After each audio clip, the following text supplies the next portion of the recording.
తిరుపతి జిల్లా సూలూరుపేట వైఎస్ఆర్సీపీ పార్టీ కార్యాలయంలో మాజీ ఎమ్మెల్యే కిలివేటి సంజీవయ్య మీడియా సమావేశం నిర్వహించారు. ఈ సమావేశంలో ఆయన మాట్లాడుతూ నెలవల కుటుంబంపై సంచలన ఆరోపణలు చేశారు. అవినీతికి కేరాఫ్ అడ్రస్ మీరే అని, నా స్థాయి గురించి మాట్లాడే నైతిక విలువ మీకు లేదని అన్నారు. ప్రతి పనికి ఒక రేటు పెట్టుకుని కమిషన్ తీసుకునే నువ్వు నా గురించి మాట్లాడడం విడ్డూరంగా ఉందన్నారు. నీ ఆస్తులు ఎంత, నా ఆస్తులు ఎంతో తేల్చుకుందాం. దళితులకు ఇచ్చిన భూమిని ఆక్రమించి కళ్యాణ మండపం కట్టుకున్న ఘనత నీదని. నువ్వు టీటీడీ బోర్డు మెంబర్గా ఉన్నప్పుడు నాయి బ్రాహ్మణులను కాంట్రాక్టు పద్ధతిలో కొండపై పనికి పెట్టాలంటే మనిషికి 5,000 నువ్వు తీసుకున్నది నువ్వు కాదా అని ప్రశ్నించారు. ఈ కార్యక్రమంలో అల్లూరు అనిల్ రెడ్డి, జట్టు వేణు యాదవ్, అలవల సురేష్, ఐతా శ్రీధర్, మిజూరు రామకృష్ణారెడ్డి, వైసీపీ నాయకులు తదితరులు పాల్గొన్నారు. చేసినటువంటి వైఎస్ఆర్ కాంగ్రెస్ పార్టీ నాయకులకి, అదేవిధంగా మీడియా మిత్రులకి, ఎలక్ట్రానిక్ మీడియా కావచ్చు, ప్రింట్ మీడియా కావచ్చు, మీడియా మిత్రులకి అందరికి కూడా నమస్కారం. మరి ఈరోజు ఈ మీడియా సమావేశానికి ముఖ్య ఉద్దేశం, నీతి గురించి, నిజాయితీ గురించి మాట్లాడుతుంటే ఆ పక్కనున్న నాయకులు, వాళ్ళ నాయకులు కూడా బయట వచ్చి ఏంద్రా ఈ కర్మ, ఈయన మాట్లాడము, ఆ పక్కన మేము ఉండడము అని ప్రైవేట్గా ఓపడుతున్నారు వాళ్ళు. అది తెలుసుకోండి ఆయన సుబ్రహ్మణ్యం గారు, మీ నీతి ఏందో, నిజాయితీ ఏందో ఈ నియోజకవర్గ ప్రజలకు తెలియకపోవడం ఏం బాలేదు. నా నీతి తెలుసు, నిజాయితీ తెలుసు. నేను అవినీతి చేశానా లేదన్న విషయం ఈ నియోజకవర్గ ప్రజలందరికీ తెలుసు. ఎవరైనా నువ్వు అటెండర్ కానించి అధికారి వరకు ఎవరికైనా ట్రాన్స్ఫర్ కావాలన్నా, ఏ విషయం కావాలన్నా నీకు లంచం ఇవ్వందే, పని బట్టి రేటు కట్టి ఇవ్వందే చేయని కార్యక్రమం అనేది. నా గురించి మాట్లాడతాం. మరి అక్కడ పోతే బోర్డు మెంబర్గా ఉన్నారు ఈయన. ఇంటికి శ్రీనివాస నిలయం పెట్టుకుని ఎందుకు పెట్టుకున్నాడు? బోర్డు మెంబర్గా ఉంటే అక్కడ పర్చేజ్ కమిటీలో ఉండి అన్ని దగ్గర కమిషన్లు తీసుకొని ఈడ ఇల్లు కట్టుకుంటుంది.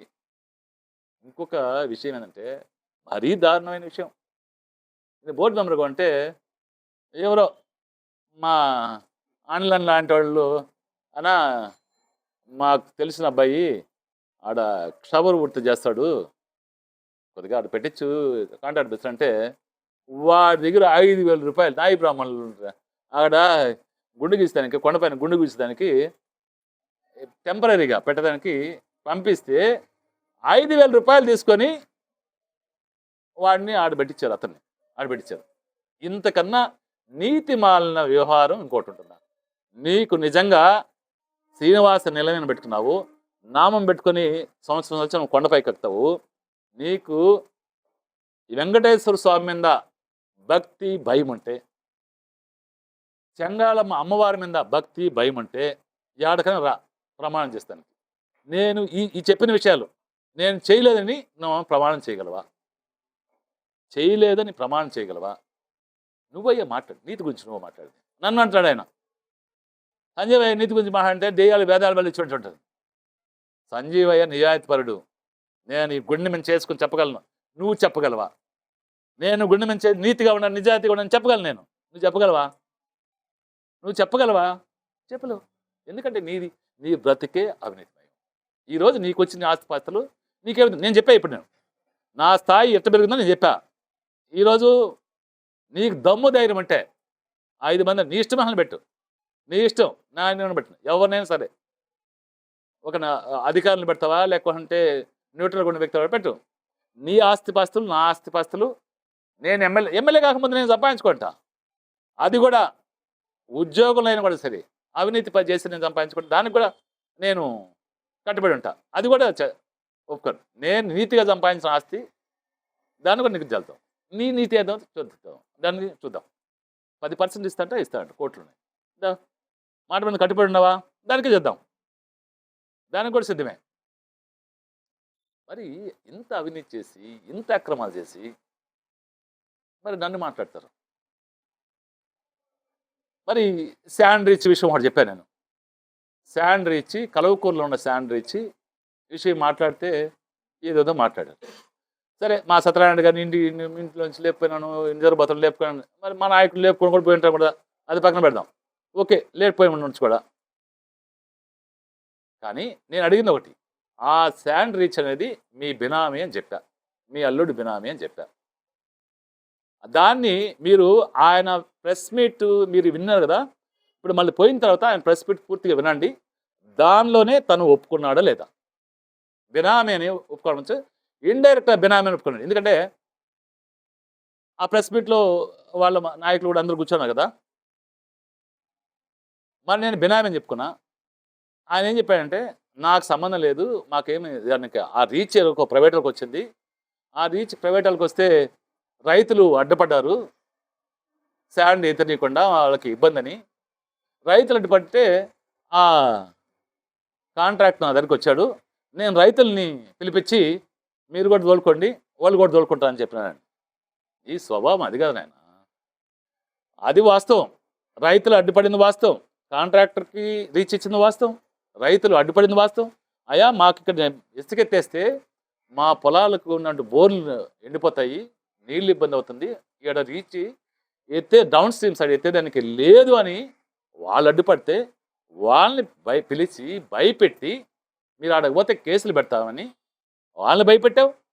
ఆ కాంట్రాక్టర్ని నువ్వు కానీ నాకు బాగా మా అల్లుడికి బాగా మీకపోతే నీ రీచ్ చేయించుకోనని వాడిని భయపెట్టి 70% మీ అల్లుడికి, 30% కాంట్రాక్టర్కి, మొత్తం ఇసుక దోలిందంతా నువ్వే.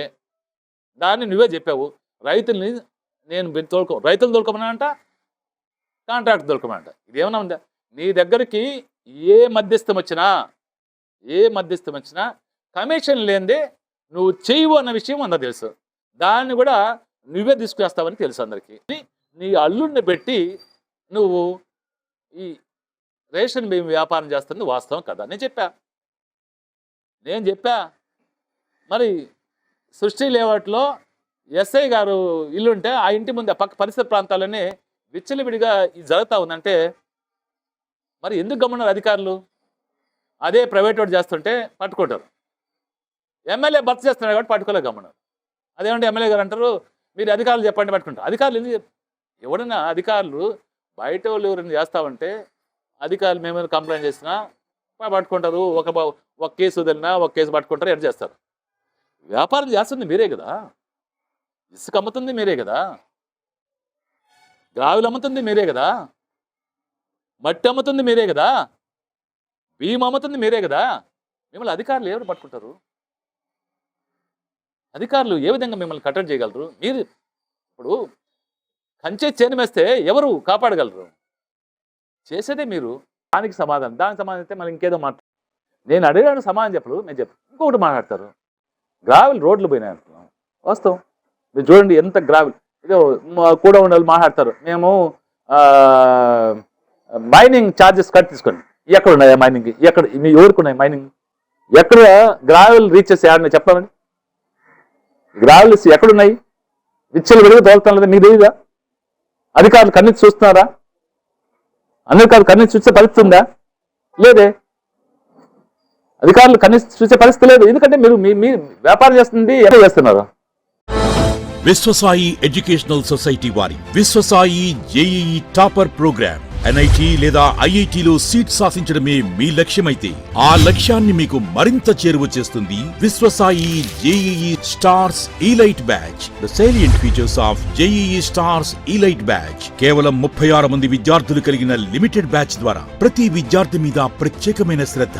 ఎందరో విద్యార్థులని ఐఐటి ర్యాంకర్స్ గా మార్చిన మా అనుభవజ్ఞులైన ఉపాధ్యాయ బృందం, నిపుణులచే ప్రిపేర్ చేయబడిన విశ్వసాయి యూనిక్ స్టడీ మెటీరియల్ మరియు ప్రతి విద్యార్థికి ప్రత్యేకమైన doubt clearing sessions. Maths, physics, కెమిస్ట్రీలలో 10,000కు పైగా ప్రాక్టీస్ ప్రాబ్లమ్స్ తో step by step salvation, quick problem solving, revision booklet, full length JEE advanced mock test. 2025-26 సంవత్సరానికి గాను విశ్వసాయి వారి జేఈఈ స్టార్స్ ఇలైట్ బ్యాచ్ లో చేరండి. విశ్వసాయి అంటేనే తల్లిదండ్రుల నమ్మకం, విద్యార్థుల విజయం. Viswasai educational society, Nellore, Tirupati.